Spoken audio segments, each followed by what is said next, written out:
in 1946, we're going back a bit, the chair campaign was one of the fundraisers. One of the stipulations of the Rosenwald School Foundation or grant that the schools and the school districts had to have a matching grant. And their part of the matching grant was that the school system, the white school system, would control the system with books and supplies and things that they need. And the black community, what they had to do, they had to maintain the historic Russell School, and that's what they did. And this was one of the ways they did their matching funding. They had a chair campaign. In our 90th year of Russell School here, we emulated the chair campaign. What the chair campaign consisted of. In 1946, as I had said previously, John Mack and 4 other community leaders, they had figured out an ingenious way to raise these funds. So they had what they called a chair campaign.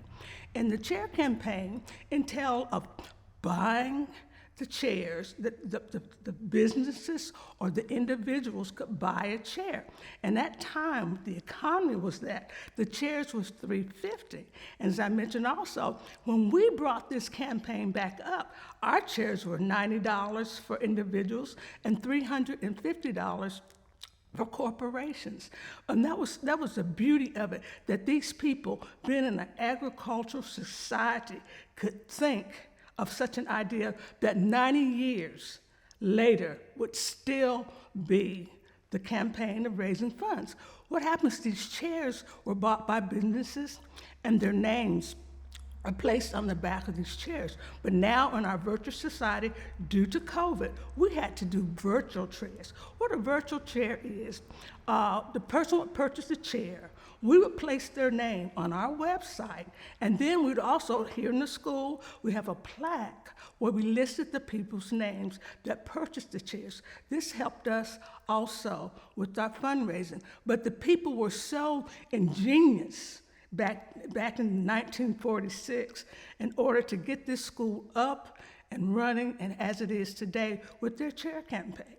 But as I said, one of the main founders was John Mack, who was a member of the community here that lived down the road. And his sister was Pearl Mack. She was one of our alumni, and she was 100 years old, and Pearl passed last year.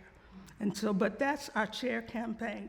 But you know, with matching funds now and the way things are, we're gonna have to be as ingenious as they were back there in 1946 so that we may receive donations so we can keep this building in the shape that it's in. Okay.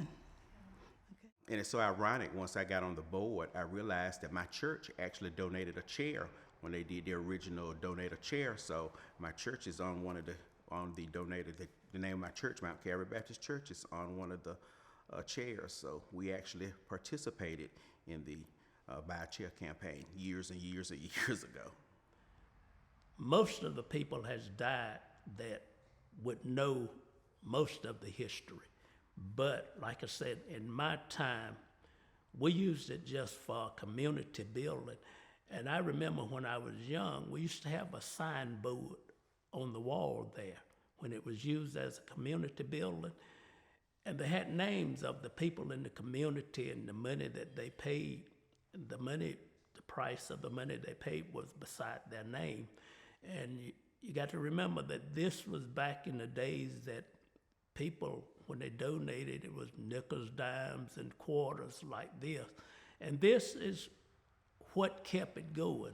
Those people back there that many years ago, when they weren't able to maybe pay like we can pay today, but out of those pennies, nickels, and dimes, this is what kept it going up until we were able to acquire it as a church, and then the church has kept it going since then. This is money that they did not have to go to school. So for them to give a penny or a nickel, which is, you know, a lot at that time, just to come here, that was a sacrifice just to come here. My involvement, basically, what stood out to me was the fundraiser that we had here, where the community comes out and the communities together. And there's no such thing as they're white, they're black. It's the school itself.